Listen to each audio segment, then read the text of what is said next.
वो इंकशाफात सामने आ रहे हैं कि इंसान कानों को हाथ लगाता है, सर पकड़ लेता है कि अच्छा ये भी होने जा रहा था। हुकूमत का साथ देने वाले कह रहे हैं कि हमने लोगों में भी जाना था, हम लोगों को क्या मुंह दिखाते अगर इसकी कोई बात कर लेते। जो ड्राफ्ट हमें दिखाया गया, जब उसको देखा ही तो हमारे होश उड़ गए। अस्सलाम वालेकुम नाज़रीन किराम, मैं इसलिए मेवान हूँ और हाज़िर हूँ एक नई वीडियो लेके आपके सामने। नाज़रीन किराम, बगैर ज़्यादा वक्त ज़ाया किए बढ़ते हैं वीडियो की जानब। आप वीडियो देखिए, फिर उसके ऊपर तबसरा करते हैं। बिस्मिल्लाहिर्रहमानिर्रहीम, अस्सलाम वालेकुम। वो इंकशाफात सामने आ रहे हैं कि इंसान कानों को हाथ लगाता है, सर पकड़ लेता है कि अच्छा ये भी होने जा रहा था। हुकूमत का साथ देने वाले कह रहे हैं कि हमने लोगों में भी जाना था, हम लोगों को क्या मुंह दिखाते अगर इसकी कोई बात कर लेते। जो ड्राफ्ट हमें दिखाया गया, जब उसको देखा ही तो हमारे होश उड़ गए। ये बातें हो रही हैं। लेकिन सबसे पहले तो जनाब शेर की बात करते हैं, शेर अफजल मरवत की बात करते हैं। दूसरे किसी शेर की नहीं मैं कह रहा, जो कागजी या जाली शेर। शेर अफजल मरवत ने तो उस पुलिस को, उस इस्लामाबाद पुलिस को ललकार दिया है कि जो घरों में छापे भी मारती है, जो लोगों के लिए वो कुछ कर जाती है, यानी लोगों के खिलाफ या तरीके इंसाफ के खिलाफ, जो आज तक तारीख में नहीं हुआ। और बैरिस्टर गौहर के घर छापा कौन भूल सकता है। सुप्रीम कोर्ट में खड़े थे और उनके घर जो छापा मारा गया और वो सब कुछ हुआ। और बड़ा कुछ है, अभी भी आप देख रहे हैं सारी इस्लामाबाद पुलिस सिर्फ इस काम पर लगी रहती है कि तरीके इंसाफ के लोगों को कैसे पकड़ना है। अब उस पुलिस को पकड़ लिया है शेर अफजल मरवत ने, क्योंकि वो जज भी रहे हैं और वकील भी हैं। जमानत पर रिहाई भी उनको मिल गई और उनके दीगर साथी एमएनएस वो भी रिहा हो गए। पहले उनकी रिहाई का परवाना आया था, अदालत से अहकामात आए थे, फिर वो लीगल प्रोसीजर होता है, उसमें टाइम लगता है। अब वो रिहा हो गए। उनका एक वीडियो पैगाम चल रहा है, बयान चल रहा है, काफ़ी माइक उनको लगे हुए हैं, क्योंकि हर कोई चाहता है कि शेर अफजल मरवत की बात वो लगाए अपने चैनल पर और फिर ज़ाहिर है लोग सुने। उन्होंने पुलिस को अलर्ट रहने का कह दिया, इस्लामाबाद पुलिस को, और कहा है मेरी 5 क्लाशनकोफ पिस्टल और मोबाइल्स यानी एक से ज़्यादा मोबाइल थे, पुलिस ने मेरी गिरफ्तारी के साथ जब्त किए। पुलिस के पास मैं शाम तक का वक्त दे रहा हूं, मेरी तमाम चीज़ें वापस करें वरना मैं इनके जिम्मेदारान अफसरों के खिलाफ डकैती का पर्चा करवाऊंगा। शेर अफजल मरवत, अच्छा वो कहते हैं कि मैं इनको छोड़ूंगा नहीं, एक एक चीज़ इनसे वापस लूंगा। सुनिए जरा। मेरा असला, मेरे 4 क्लाशनकोफ, 5 क्लाशनकोफ और पिस्तौल और मोबाइल्स और ग्लासेस, कैश रकम, ये पुलिस ने कैमरे के सामने मेरी गाड़ी पकड़ी और ले गए। उनको एक एक चीज़ याद है, ग्लासेस भी याद है, पर्स भी याद है, कोई चीज़ नहीं भूले हुए। मुझे लगता है अगर कोई लाइटर भी लेकर गए तो उन्होंने वो भी लेकर छोड़ना है। तो बाद में उन्होंने मुझे तकरीबन 95% चीज़ें वापस कर दी है। आज मैंने एसएचओ सेक्रेटेरिएट को कहा है कि ये 5% नहीं, रत्ती बराबर भी चीज़ में नहीं छोड़ूंगा। अगर वो कह रहे हैं 95% वापस किए हैं, लेकिन 5% जो नहीं की वो छोड़ दो, उसमें से 1% भी क्या रत्ती बराबर चीज़ मुझे ना वापस की तो देखना, मैंने बता दिया पुलिस को। सुनिएगा आखिर में। नहीं मिली आज रात तक, तो मैं कल सुबह जिम्मेदार अफसरान के खिलाफ अदालत से रजू कर रहा हूं और उन पे मैं डकैती के पर्चे की दरखास्त दूंगा। अब डकैती के पर्चे की दरखास्त देंगे, क्योंकि अभी तक आईनी तरमीम तो हो नहीं सकी, और जो ये इख्तियारात जजों से लेना चाहते थे, हाई कोर्ट से लेना चाहते थे कि वो कोई लापता हो जाए तो कुछ ना कर सकें, या कोई इस तरह का किसी के खिलाफ पुलिस कुछ कर दे तो कुछ ना कर सकें, अभी तक तो वो पास नहीं हो सका। तो अब अदालत कुछ भी कह सकती है पुलिस को। वो कमर कस लो, इस्लामाबाद पुलिस को कहता हूँ। अब तो साबित भी करो ये जुर्म जो आपने हम पे लगाया। नहीं साबित करोगे तो मैं आपके सामने बता रहा हूँ। कह रहे आप जो मैं जिस चीज़ में अंदर लेकर गए थे, यानी दहशतगर्दी में, अब साबित करो कि हमने दहशतगर्दी की है। नहीं करोगे तो कह रहे हैं मैं अब सारे मीडिया के सामने बता रहा हूँ कि मैं नहीं छोड़ूंगा। तो ये है जनाब शेर अफजल मरवत का पैगाम। अब मौलाना साहब ने चूंकि बात नहीं मानी जो उनको पैगाम दिया गया था, और अंदाज़ा लगाया कि क्या क्या उनको ऑफ़र थी। अब फजलुर रहमान साहब को ऐसी ऑफ़र हो जाए, माजी में इससे बहुत कम ऑफ़र पे भी उन्होंने बातें मान ली, लेकिन इस दफ़ा क्या बेहूदगी थी, क्या क्या जुल्म होने जा रहा था कि फजलुर रहमान साहब इस बात पर भी नहीं माने कि मोहसिन नकवी साहब ने उनको ऑफ़र की कि आपके बेटे को वज़ीर आला बलूचिस्तान लगा देते हैं। वज़ीर आला बलूचिस्तान तक की ऑफ़र थी। अच्छा, अब वैसे तो कहने को तो पीपल्स पार्टी का बंदा वहाँ लगा हुआ है, लेकिन ज़ाहिर है छोड़े बड़े इस बात को।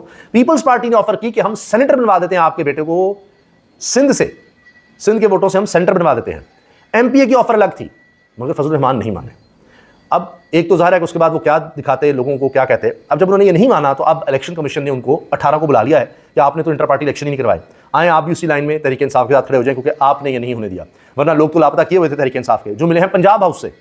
सिंध हाउस में ये हुआ था जो कुछ था, क्योंकि वो पीपल्स पार्टी के अंदर आता था, तो मरीम नवाज साहिबा पीछे कैसे रहती। उन्होंने अपने वालिद की छांगा मांगे की सियासत को जिंदा नहीं करना, वही सियासत को लेकर चली, वही मंडियाँ, वही छांगा मांगा जब लोगों को वहाँ ले जाया करते थे और मंडियाँ लगती थी।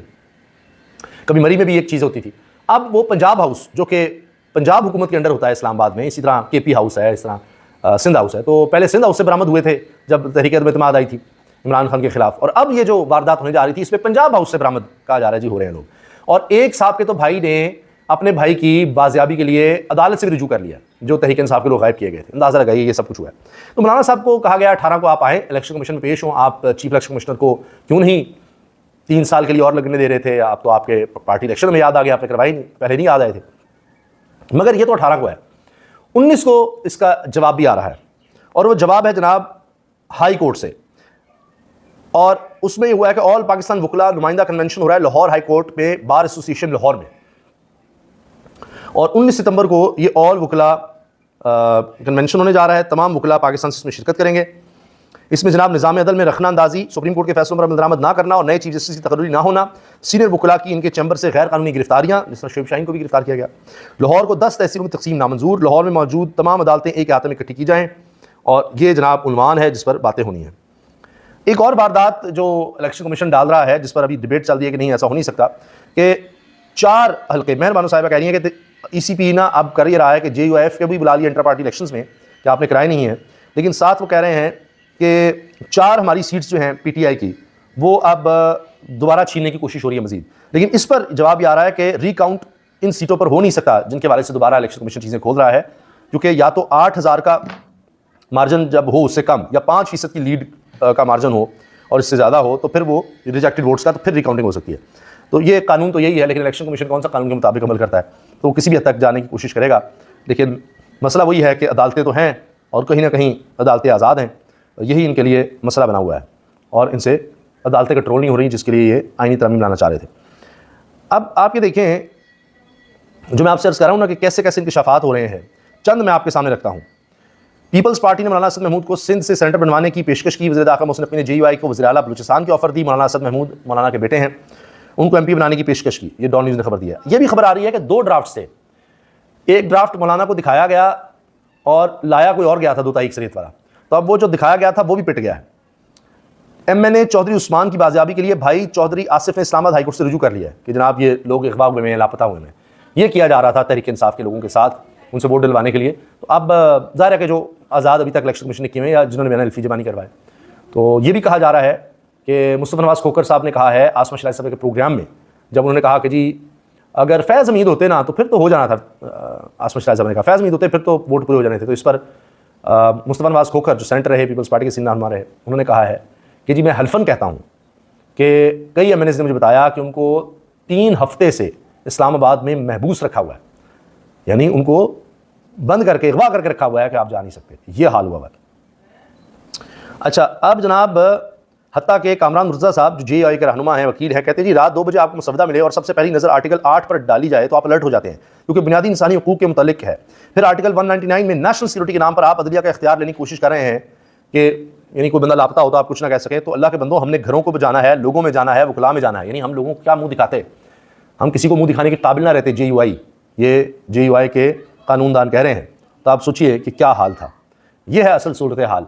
अभी तो मज़ीद इंकशाफात होंगे कि ये किस हद तक ये सारा निज़ाम और ये हुकूमत किस हद तक गिर रही है। अल्लाह हाफ़िज़। जी नाज़रीन, का वीडियो आपने मुलाज़ा फरमाई। वीडियो में जिस तरह कि आपने देखा है कि उसामा गाजी जो हैं वो पाकिस्तान के एक मायनाज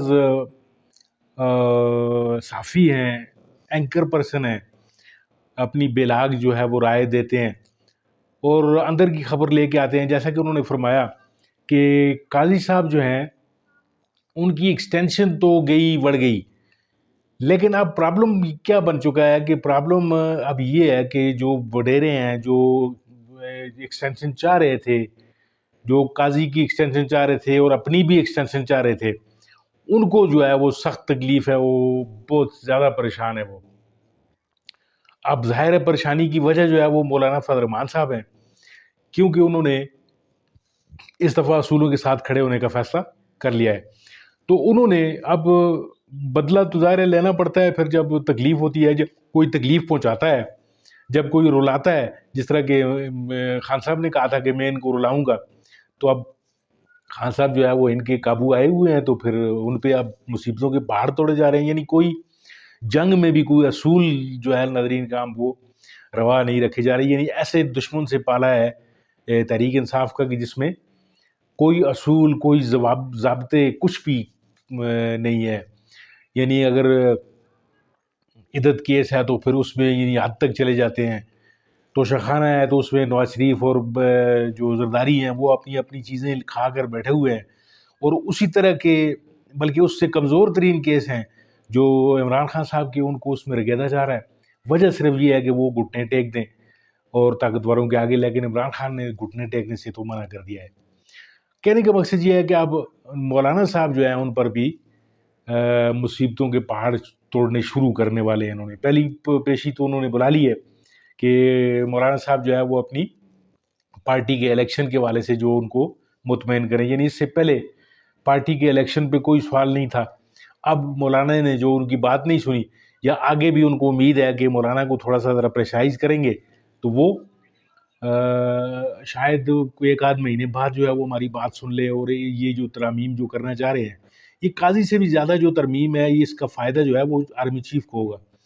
तो ये कोशिशें कर रहे हैं कि इस तरह की कोई तरमीम जो है वो हर तरह से आए ही आए। तो इसके अलावा शेर अफजल मरवत साहब जो है उनकी रिहाई हुई है, वो आपने सुन ली बात।